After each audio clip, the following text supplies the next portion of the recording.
ओम शांति। मन को एकाग्र कर स्वयं को देखें। मस्तक के बीच में चमकता हुआ एक ज्योतिर्बिंदु सितारा है। मुझ सितारे से किरणें प्रवाहित हो रही हैं। मैं आत्मा मन की आंखों से अपनी निज स्वरूप को देख रही हूँ। मैं शांत स्वरूप हूँ, प्रेम स्वरूप हूँ, पवित्र आत्मा हूँ।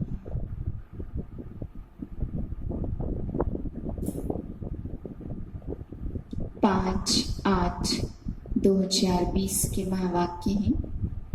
आज बाबा ने कहा है कि बच्चे जब बाप आते हैं तो संगम युग होता है। कलयुग में अनेक धर्म हैं और सतयुग में एक देवी देवता धर्म है। तो संगम युग छोटे से युग में जब परिवर्तन होता है, अनेक धर्मों से एक धर्म बनता है, तो उस बीच में कौन सा धर्म कहेंगे? कौन सा धर्म परमात्मा ने आके सिखलाया, धारण करवाया, जिससे अनेक धर्मों का विनाश और एक धर्म की स्थापना हुई? तो बाबा ने कहा संगम युग में कौन सा धर्म कहेंगे?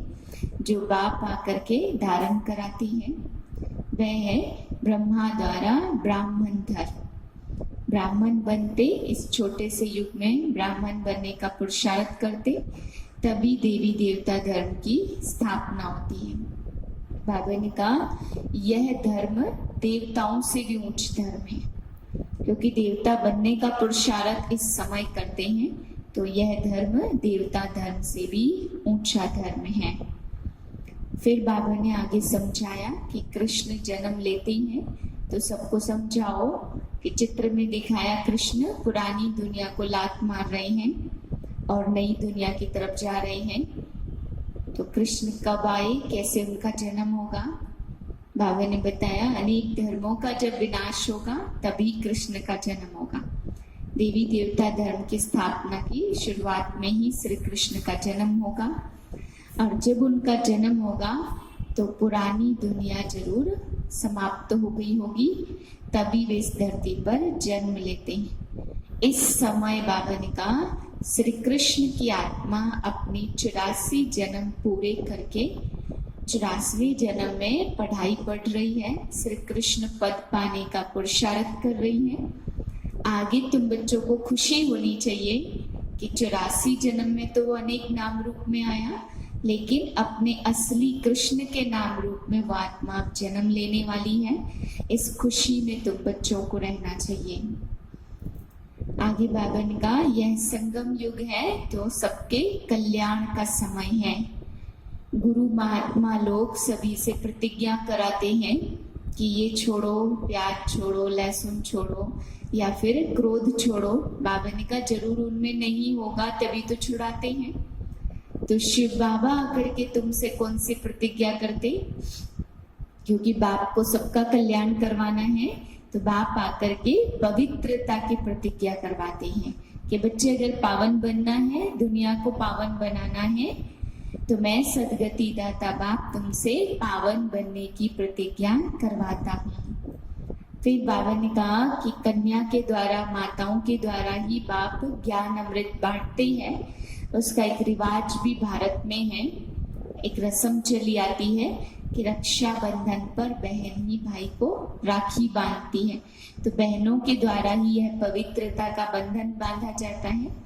इसी प्रकार बाप भी आकर के संगम युग पे जब सारी सृष्टि को पावन बनाते हैं, तो ज्ञान कलश माताओं के सिर पर रखते हैं। माताओं कन्याओं के द्वारा ही ज्ञान सबको बांटते हैं। मीठे बच्चे, यह पुरुषोत्तम संगम युग कल्याणकारी युग है। इसमें ही पढ़ाई से तुम श्री कृष्णपुरी का मालिक बनना है। प्रश्न है बाप माताओं पर ज्ञान का कलश क्यों रखते? कौन सी एक रस्म भारत में ही चलती है? तरह पवित्रता की राखी बांध सबको पतित से पावन बनाने के लिए बाप माताओं पर ही ज्ञान कलश रखते हैं। रक्षा बंधन का भी भारत में ही रिवाज है। बहन भाई को राखी बांधती है, यह पवित्रता की निशानी है। बाप कहते बच्चे तुम मामेकम याद करो तो पावन बन जाएंगे, पावन दुनिया के मालिक बनेंगे। गीत है भोलेनाथ से निराला कोई और नहीं। ओम शांति। यह है भोलेनाथ की महिमा, जिसके लिए कहते हैं देने वाला है। तुम बच्चे जानते हो लक्ष्मी नारायण को यह राज्य भाग्य किसने दिया? जरूर भगवान ने दिया होगा ना, क्योंकि स्वर्ग की स्थापना तो वही करते हैं। स्वर्ग की बादशाही भोलेनाथ ने जैसे लक्ष्मी नारायण को दी, वैसे ही कृष्ण को दी। राधे कृष्ण व लक्ष्मी नारायण की बात तो एक ही है। तुम बच्चे ही जन्माष्टमी पर समझाएंगे कृष्ण की जन्माष्टमी है तो राधे की भी होनी चाहिए, क्योंकि दोनों स्वर्ग के वासी थे। राधे कृष्ण ही स्वयंवर के बाद श्री लक्ष्मी श्री नारायण बनते हैं। मुख्य बात कि उन्हों को यह राज्य किसने दिया, यह राजयोग कब और किसने सिखाया?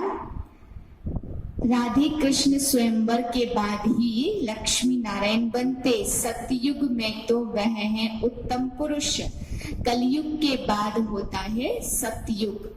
तो जरूर कलयुग अंत में राजयोग सीखे होंगे, जो फिर नए जन्म में राजाई प्राप्त की। पुरानी दुनिया से नई दुनिया बनती है। जरूर पतित पावन ही आया होगा।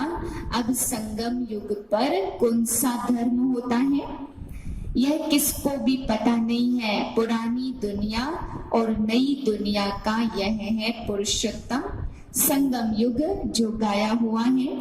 यह लक्ष्मी नारायण है नई दुनिया के मालिक। इन्हों की आत्मा को आगे जन्म में परमपिता परमात्मा ने ही राजयोग सिखाया। समझा जाता है संगम युग पर ब्रह्मा द्वारा ब्राह्मण पैदा हुए। चित्र में भी है ब्रह्मा द्वारा स्थापना कृष्णपुरी की। इस पढ़ाई से पावन बनना है। शिव भगवान वाच है ना, श्री कृष्ण की आत्मा ही बहुत जन्मों के अंत के जन्म में फिर यह बनती है। 84 जन्म लेते हैं, यह है 84वां जन्म, तो इनका नाम ब्रह्मा रखते हैं।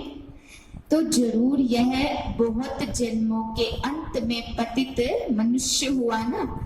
अब ब्रह्मा कहाँ से आया किसको भी पता नहीं है।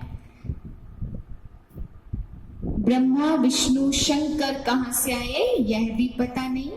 क्या छू मंत्र किया तब पैदा हुए? बाप कहते तुम अपने जन्मों को नहीं जानते हो।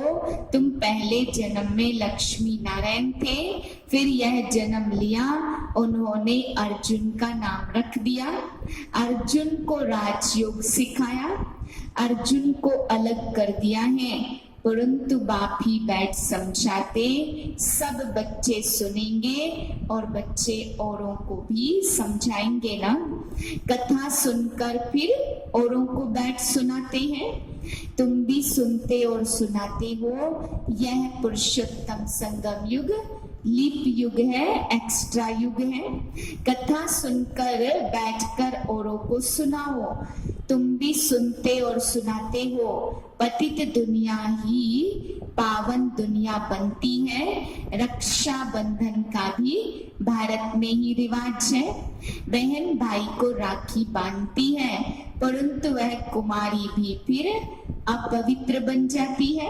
अभी बाप ने तुम माताओं पर ज्ञान कलश रखा है, जो ब्रह्मा कुमार कुमारियां बैठ पवित्रता की प्रतिज्ञा कराने राखी बांधती हैं। बाप कहते मामेकम याद करो तो तुम पावन दुनिया के मालिक बन जाएंगे। बाकी कोई राखी आदि बांधने की दरकार नहीं है। यह समझाया जाता है जैसे साधु सन्यासी लोग दान मांगते हैं। कोई कहते क्रोध का दान दो और कोई कहते हैं प्याज मत खाओ। जो खुद नहीं खाते होंगे तो वही दान लेते होंगे। इन सबसे भारी प्रतिज्ञा बेहद का पाप कराते सर्व का सद्गति दाता कोई मनुष्य हो नहीं सकता। बाप ही पावन बनने की प्रतिज्ञा लेते हैं। अब खुद ही अपना परिचय देते हैं कि मैं साधारण तन में प्रवेश करता हूँ। शरीर का आधार मुझे जरूर लेना पड़े। मैं ज्ञान का सागर पतित पावन राजयोग सिखलाने आया हूँ। जब बिल्कुल तमो प्रधान नरक बन जाता तब ही बाप आकर सतो प्रधान स्वर्ग बनाते हैं। 100% पतित से 100% पावन बनाते। पहला जन्म जरूर सतो प्रधान ही मिलेगा। बच्चों को विचार सागर मंथन कर भाषण करना है, समझाना फिर हर एक का अलग अलग होता है। बाप भी आज एक बात कल फिर दूसरी बात समझाएंगे।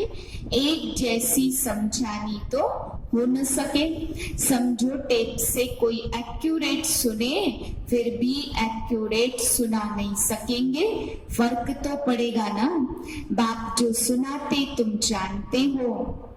ड्रामा में सारी नूद है। अक्षर बाय अक्षर जो कल पहले सुनाया था वही बाप आकर के सुनाते हैं। नई दुनिया स्थापन हो रही है। बच्चों के दिल में कितनी खुशी है। तुम जानते हो कृष्ण की आत्मा ने ही 84 का चक्र लगाया। अब फिर कृष्ण उसी नाम रूप से आ रहे हैं। चित्र में दिखाया पुरानी दुनिया को लात मार रहे हैं। जरूर अनेक धर्मों का विनाश होने के बाद ही कृष्ण का जन्म हुआ होगा। अभी पढ़ रहे हैं इसलिए कहा जाता श्री कृष्ण आ रहे हैं। देवता बनते ही है नॉलेज से। शिव बाबा ब्रह्मा द्वारा हम आत्माओं को पढ़ा रहे हैं विष्णुपुरी का राज्य देने। हम प्रजापिता ब्रह्मा के बच्चे ब्राह्मण ब्राह्मणियां हैं। यह बहुत छोटा सा युग है। चोटी सबसे छोटी होती है, फिर उससे बड़ा मुख, उससे बड़ी बाहें, उससे बड़ा पेट और उससे बड़ी टांगे। विराट रूप दिखाते परंतु उनकी समझानी कोई देते नहीं है। यह राज भी समझाना शिव जयंती के बाद है कृष्ण जयंती। तुम बच्चों के लिए यह है संगम युग। तुम्हारे लिए कलयुग पूरा हो गया।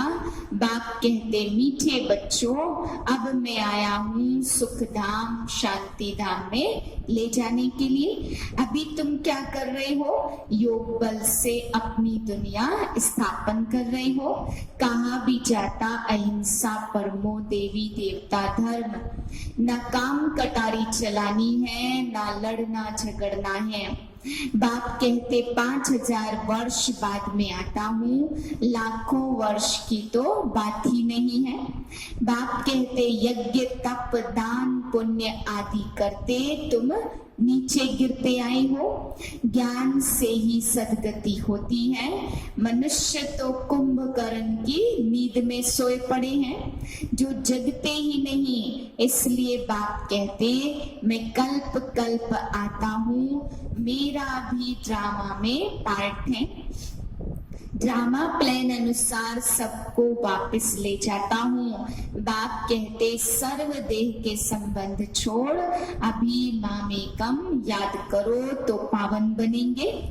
सारे विश्व को सदगति देने वाला दूसरा कोई विश्वविद्यालय हो न सके। यही एक विश्वविद्यालय है। ईश्वर बाप खुद आकर सारे विश्व को चेंज करते हैं, हेल से हेवन बनाते हैं। मैं तुमको काम कटारी से छुड़ाए पावन बनाता हूँ। ब्रह्म योगी तत्व योगी तो वह हो गया आत्माओं के रहने का स्थान। वह फिर ब्रह्म को भगवान समझ लेते, उसमें लीन हो जाएंगे, गोया आत्मा को मॉर्टल बना देते हैं। फिर तुमको गोल्डन एज में ले जाते, तुम्हारा भी यह हीरे जैसा जन्म है, फिर गोल्डन एज में आ जाते हो। यह नॉलेज तुमको बाप ही आकर पढ़ाते हैं, जिससे तुम देवता बनते हो। फिर यह नॉलेज प्रायः लोप हो जाती है। इन लक्ष्मी नारायण में भी रचता और रचना की नॉलेज नहीं है। अच्छा, मीठे मीठे सिकिलधे बच्चों प्रति माता पिता बाप दादा का याद प्यार और गुड मॉर्निंग। रूहानी बाप की रूहानी बच्चों को नमस्ते। हम रूहानी बच्चों की रूहानी बाप को नमस्ते। धारणा के लिए मुख्य सार है, पहली पॉइंट, इस पुरानी दुनिया में रहते डबल अहिंसक बन योग बल से अपनी नई दुनिया स्थापन करनी है। अपना जीवन हीरे जैसा बनाना है।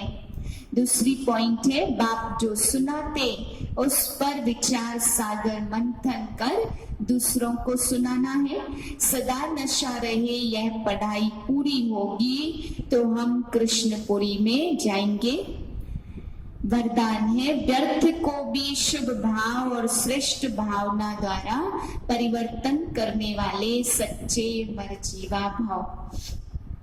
बाप दादा की श्रीमत है, बच्चे व्यर्थ बातें न सुनो, न सुनाओ, न सोचो, सदा शुभ भावना से सोचो, शुभ बोल बोलो, व्यर्थ को भी शुभ भाव से सुनो। शुभ चिंतक बन बोल के भाव को परिवर्तन कर दो।